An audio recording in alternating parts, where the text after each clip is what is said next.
prostatectomía más radioterapia, ¿eh? Se te acota mucho el campo, pero la ventaja es que eso es lo que hacemos. Hacemos cirugía, cuando nos progresa hacemos radioterapia y, bueno, decirnos si tiene sentido o no hacer la linfadenectomía ahí, Carlos.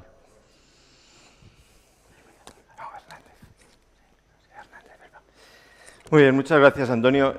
Yo, en primer lugar, no puedo evitar daros las gracias una vez más, porque creo, y lo digo más de una vez, estamos en la mejor reunión que sobre cáncer de próstata se hace en este viejo, diverso y maravilloso país. Luego, enhorabuena, Ander, y enhorabuena a la organización.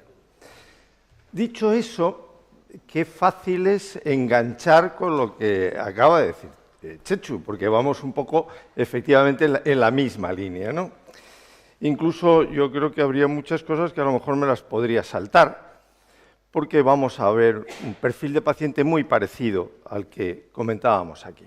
Este es un caso nuestro. Nosotros simplemente quiero reflejar aquí cómo empezaron las cosas, ¿no? Un paciente que se le hizo una prostatectomía radical en el 2002, que hizo una recidiva bioquímica, se le dio radioterapia de rescate, pasó a manos de los radioterapeutas.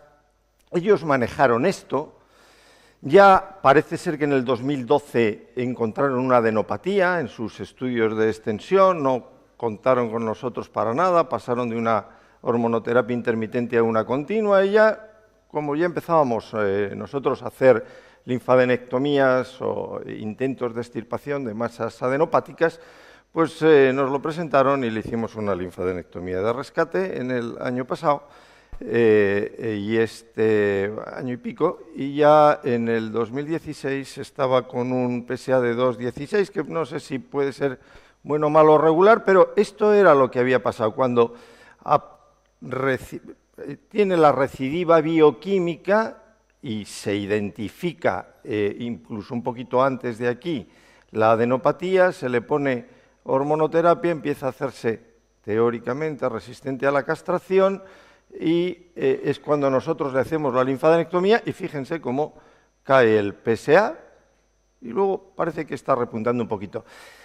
Si esto fuera así siempre, pues habríamos acabado también esta charla. Pues qué bien, pues ya sabemos lo que hay que hacer. Pues evidentemente no es así.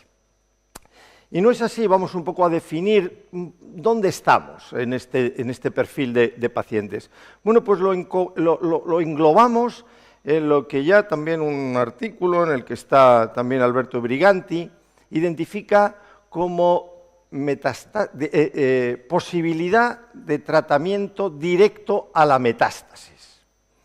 Bueno, ¿y esto qué es? Pues esto en principio define un perfil de pacientes donde en un tipo de metástasis podríamos hacer un tratamiento no ya sistémico, que es un poco el concepto que prácticamente tenemos desde décadas atrás, sino, ¿por qué no plantearse tratar específicamente la metástasis? Y eso entra dentro de lo que se llama la biología de un enfermo de cáncer oligometastásico, ¿no? Que son o podrían ser pacientes potencialmente curables con tratamientos focalizados. ¿Por qué? Pues porque tienen un número de metástasis relativamente pequeño y parece que además tienen una tendencia relativamente lenta a escaparse a otros sitios.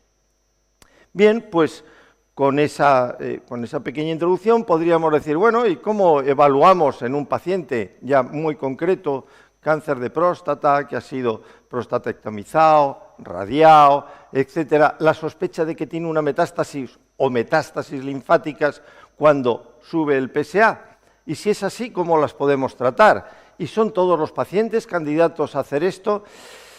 Vamos a intentar, y ya por la hora que es, centrar de una manera muy concreta. Yo sé que a mí ya me ha costado aguantar las últimas conferencias, ya era mucha información. Luego voy a intentar ser lo más específico, lo más concreto posible para que nos llevemos alguna idea a casa.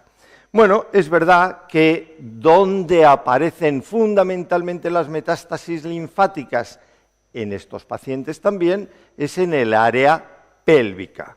¿De acuerdo? Y eso parece que tiene su importancia después a la hora de seleccionar pacientes para potencial rescate, aunque no todos es así, sino que podemos encontrarnos pacientes ya con lesiones linfáticas mucho más altas. Pero si sumamos todas las que aparecen en distintos niveles, la verdad es que claramente la mayoría de las metástasis linfáticas que aparecen en este perfil de pacientes aparecen en esa zona. ¿Y cómo lo identificamos? Bueno, pues teóricamente el pectacolina sería una prueba que nos daría la mejor, entre comillas, información posible. Bien, tiene una especificidad muy alta, tanto 18-colina como 11-colina, pero la sensitividad es baja. Tan es así que en esta revisión sistemática de la literatura nos dice que los datos en la literatura son discordantes y no tenemos una evidencia absolutamente rotunda para recomendar esto de manera 100% sistemática. ¿Hay alguna cosa mejor? Bueno, pues parece ser que sí.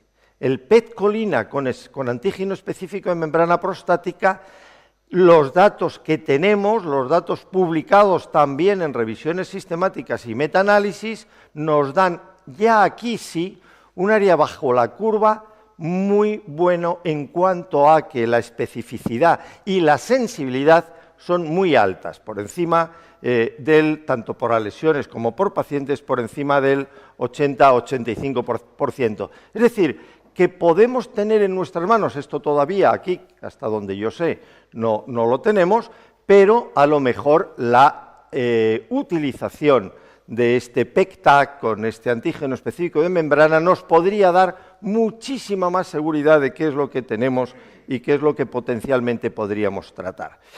¿Qué nos van diciendo las guías? ¿Qué dicen las guías al respecto de esto en cuanto al diagnóstico, en cuanto a la utilización de imagen? Bueno, pues el PET-colina está en teoría recomendado en afectación linfática, pero en pacientes que teóricamente serían candidatos a tratamiento de rescate.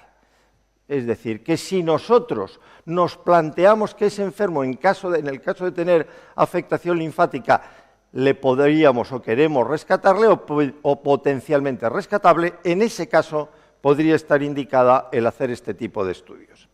Bien, pues una vez que lo tenemos, ¿cómo lo tratamos? También en otra revisión sistemática de la literatura vemos que la mayor parte de los pacientes o bien se tratan con linfadenectomía, aunque hay un porcentaje no pequeño y hay bastantes estudios en que se pueden tratar también con radioterapia. Pero nosotros nos tenemos que centrar en lo que hemos venido, que es hablar de nuestro libro, que es hablar de la linfadenectomía de rescate. Bueno, volvemos a revisiones sistemáticas. La literatura no nos puede dar una información enormemente a la evidencia científica, no es muy alta, pero es verdad que dentro de esa evidencia son las revisiones sistemáticas o los metaanálisis los que mejor o más nivel de información nos van a dar. Pues, ¿qué nos dice esta revisión en cuanto al manejo de hacer un rescate en este tipo de pacientes? Pues que alcanzamos una respuesta completa aproximadamente la mitad de los pacientes. La supervivencia libre de enfermedad no llega a un 25%, la supervivencia no es mala, pero muchos de ellos, fíjense, que están necesitando tratamiento hormonal. Es decir, que no podemos o no debemos pensar que simplemente con esto el paciente ya va a no necesitar otros tratamientos complementarios. Tan es así que no se puede concluir hoy todavía con rotundidad que esto lo tengamos o no lo tengamos que hacer. Pero igual que Chechu Pereira, bueno, hacer un pequeño comentario, perdón, sobre complicaciones, la verdad es que las complicaciones asociadas a la linfadenectomía de rescate no son frecuentes y sobre todo las más frecuentes no son importantes. Eso también es algo trascendente porque a lo que le vamos a someter a este paciente, generalmente con ayuda con técnicas de cirugía laparoscópica o de cirugía robótica, podemos entender que las consecuencias desde el punto de vista de efectos secundarios no son muy importantes. Bien, ¿qué es lo que nosotros tenemos hasta ahora? ¿Qué es lo que hemos hecho? Pues hemos hecho poco. Todavía nuestro interés o nuestra evolución y periodo de tiempo es relativamente corto. Tenemos 18 pacientes a los cuales hemos indicado una linfadenectomía de rescate. Bueno,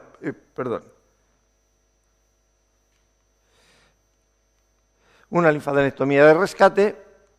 El Gleason estaba de media en 7.2, la prostatectomía radical con un rango entre 7 y 9.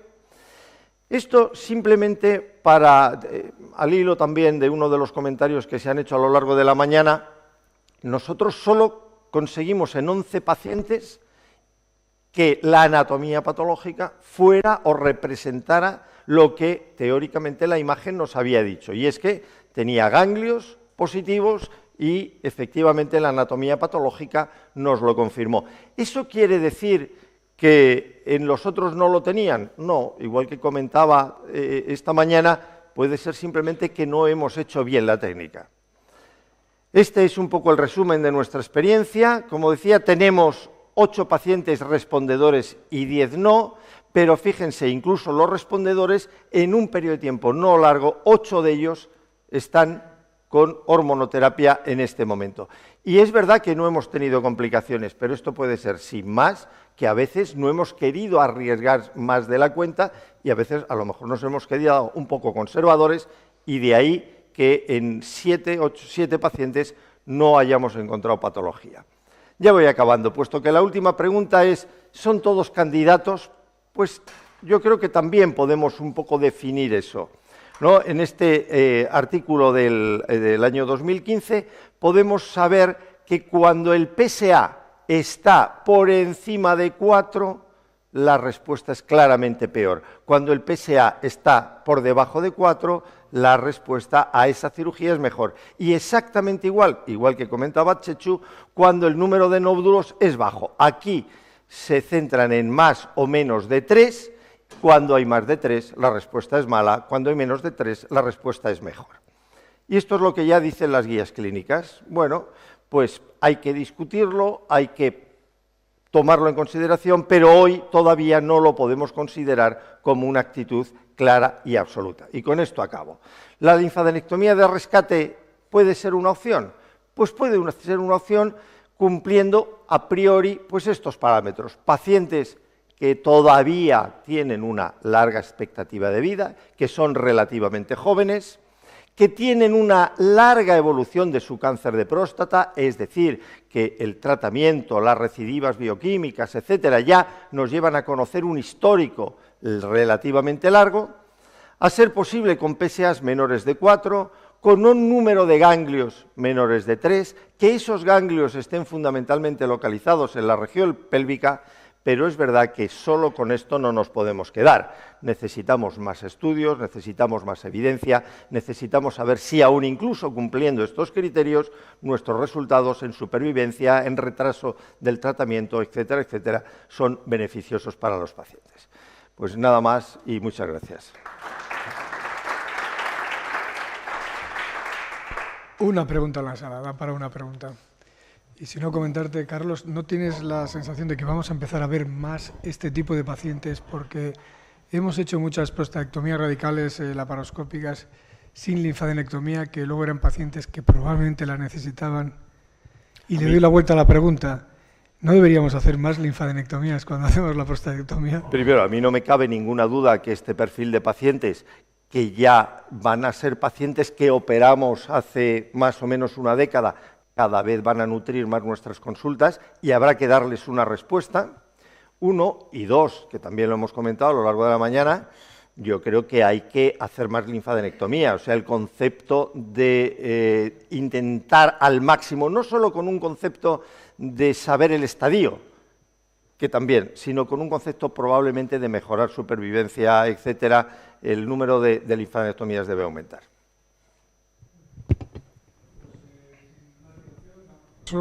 A la última, siempre con retraso, ¿no?